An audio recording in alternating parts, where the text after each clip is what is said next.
Sir, आज जब कोई मरीज किसी प्राइवेट हॉस्पिटल की इमरजेंसी में जाता है तो मानो घर की बचत, गहने, जमीन सब कुछ बेचने की नौबत आ जाती है।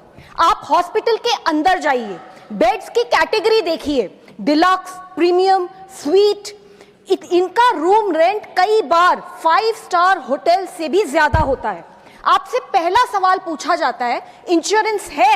जैसे ही जवाब हाँ होता है, मीटर चालू हो जाता है। कमरे में पहुंचते ही thermometer, disposable gloves, mask, sanitiser सब कुछ बिल में जोड़ दिया जाता है। हम डॉक्टरों के इलाज पर सवाल नहीं उठा रहे हैं, हमारी जिंदगी बचाते हैं, वो भगवान समान है। डायग्नोस्टिक टेस्ट बिल्कुल जरूरी हो सकते हैं, लेकिन कई बार हॉस्पिटल्स के दबाव में बढ़ा चढ़ाकर लिखे जाते हैं। जेनरिक की जगह महंगी ब्रांडेड मेडिसिन लिखी जाती हैं जो बाहर 15 to 20% डिस्काउंट पर मिलती हैं, लेकिन हॉस्पिटल में पूरी कीमत पर बेची जाती हैं। नर्सिंग चार्ज, डॉक्टर विजिट फी, रूम रेंट सब कुछ इतना महंगा। बिल ट्रांसपेरेंट नहीं होते, बल्कि उनमें हिडन चार्जेस और अनएक्सप्लेन्ड फीस होती हैं। इंश्योरेंस कंपनियां भी इससे अलग नहीं हैं। प्रीमियम इतना बढ़ रहा है कि लोग पॉलिसी लेकर भी छोड़ने पे मजबूर हैं।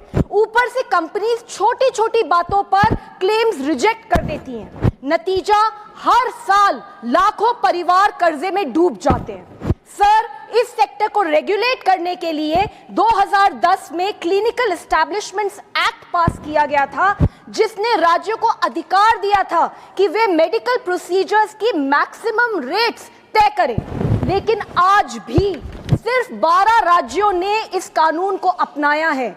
यहां तक कि देश की राजधानी दिल्ली ने भी ये कानून नहीं अपनाया।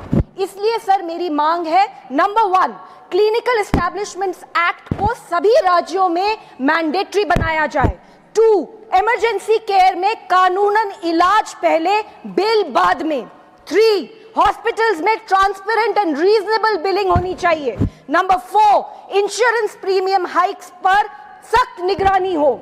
सरकार की जिम्मेदारी है कि प्राइवेट हॉस्पिटल्स में भी इंसान को इंसान माना जाए, कोई रेवेन्यू मॉडल नहीं। Sir, this is very important for the health of our nation. Thank you sir.